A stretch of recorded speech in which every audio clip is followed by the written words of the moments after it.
Hi and welcome to the channel Southward Designs. I'm David and today we'll be making this practical router fence which works really well with the Optimum workbench, which you may have seen already in the video series. So let's work our way through the build of this great unit. So as always, measure 3 or 4 times and cut once. We're measuring out the base part of the router fence at this section here. And looking at from a practical size point of view, it needs to be wide enough that it's going to be able to capture as much dust as possible, but also have a wide enough fence base for you to be able to work longer bits of timber as you cut through the router. So the side and the base have been cut. And here I'm just making sure that they're going to sit central to each other, working out the hole. There's a hole in the middle where the dust collection will go through. I've just cut that off camera, as you can see. And now I'm just cutting down from those holes to make what looks like a little mouse house hole. Cutting those out with the jigsaw. And those two are going to join together. And you'll see that a bit later on in the video. Those two will join together and that'll form the dust collection, and sitting behind that will be a little box that'll allow you to attach your dust collection system, whatever size that is, to be able to extract the dust. The problem with routing is that there's an awful lot of sawdust that comes as a result of when you're routing things, particularly depending on the type of the direction of the grain that you're going, but it can get pretty messy. So apart from the practical side of being able to route a long length of timber, it's pretty good in terms of helping to keep things tidy as well, particularly if you've got a good dust collection system. So here I'm just fitting the side to the base, and I'm just drilling holes into those to be able to then screw in and join these two pieces together. I'm using hardwood here. You can use a whole raft of different things. You can use plywood. I'd suggest using fairly thick 3/4 inch plywood or 18mm plywood at least.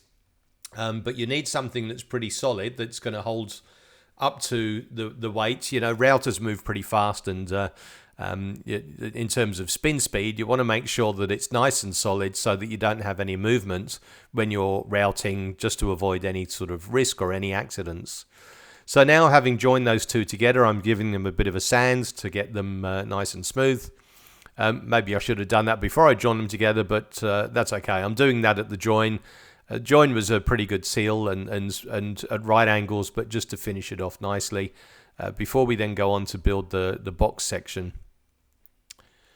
So having done that part, what we're doing here is just measuring up for the box that's going to sit on the back of the router fence. And the box is what your dust collection fits in. And you obviously, your dust collection of choice, it depends on what you're using. And in my case, I've got a little workshop vacuum, a shop vac from Ryobi or Ryobi, depending on how you pronounce it. And I've got that fitted so that I can use it in different areas. I've got it set up so that it'll extract the dust from the table saw just there. But also it'll allow you to be able to fit it to the back of the router fence. Lots and lots of sawdust when you're routing. So just finishing off those cuts for the box for the back of the router. And as you'll see shortly, it looks like a nice, perfect fit. There you go. So we've got two sides, a top and a back, that's going to fit on the L shape of the router fence itself. So now we've got a bit of glue up to glue them together. I just used glue in this because it's not taking any pressure as such, but made sure that there's plenty of glue so that this forms a nice tight seal all the way around. Wood glue being used there along all the sides.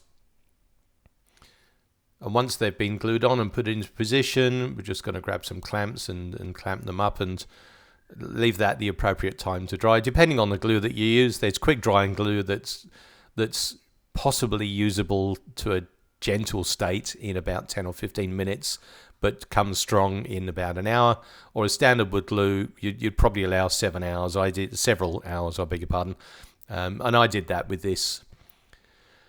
So what we're doing here is just looking at drilling the holes that's going to fit the little adjustable and fixing clamps that you can see there. I'm just going to drill those holes there. And that's going to sit nicely in the rails that I've got in the tabletop. You can see the bolt sticking upwards, and then you've got the little handles that are that will screw down, and that just holds it nice and securely. And again, as I said earlier, you really want to make sure that this is nice and secure, this router fence, because the last thing you need is it bouncing around all over the place, particularly with the high spin speed of most current routers.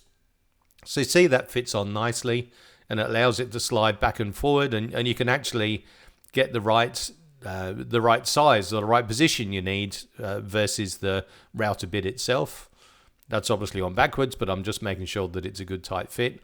In fact, I would route from the side that I'm standing, and it's just the camera angle at the moment, but it's really vital to make sure that that's a nice, secure, and stable fit. And these rails, these guide rails in the tabletop really make a difference and make it nice and sturdy and nice and practical as well. So final bit of finishing for the box. Look at that, nice solid bit of timber, a nice solid oak, I think that is, if I recall. The other thing I will do, you'll see a bit later on, is put a piece of that rail in the top of the router fence, and that just allows you to have further methods of fitting stop blocks and so on onto the router fence. Stop blocks are really useful if you're wanting to make sure that you route down to a certain length and not go beyond. You might be doing a juice groove in a cutting board, or a gravy channel in a cutting board. That's really useful for that. So see this rubber fitment, it's a multi-sized thing. I'm just cutting it to size, and it takes a lot of different sizes of vacuum hose, just using that weld bond there to join that rubber onto the wood. That weld bond is a multi-item use rather than the wood glue itself. Plenty of glue in there, as you can see. Just give it a bit of a wipe, but again, that's plenty of glue just to make sure it's a nice tight fit and make sure that the seal is good so that you minimize any dropout. So doing a couple of test runs there on a piece of pine. Now I'm just doing a round over route. If only I had a router table to work with this, but anyway, that's coming. Give it time. A router fence, sorry, to work with this. And then just a final sand just to make it nice and smooth. And look at that, perfect fit. So a bit of wood glue, sides and back, and that's going to just sit onto the back of the router fence. Use that the Acme glue spreader, as we all have. Certainly the easiest way to be able to spread any glue that you've got, and just a damp cloth just to wipe off any excess. And then just clamp that together to make sure that it's going to sit nicely, nice and tight. And again, leave that for the appropriate time. You should make sure that you got squeeze out in any sort of gluing that you got. That squeeze out is fixable with a damp cloth, but that just makes sure that you've got a good seal, whether you're joining bits of timber together, or in this instance, when you're fitting something that needs to have a good seal around it from a dust collection or a vacuum point of view.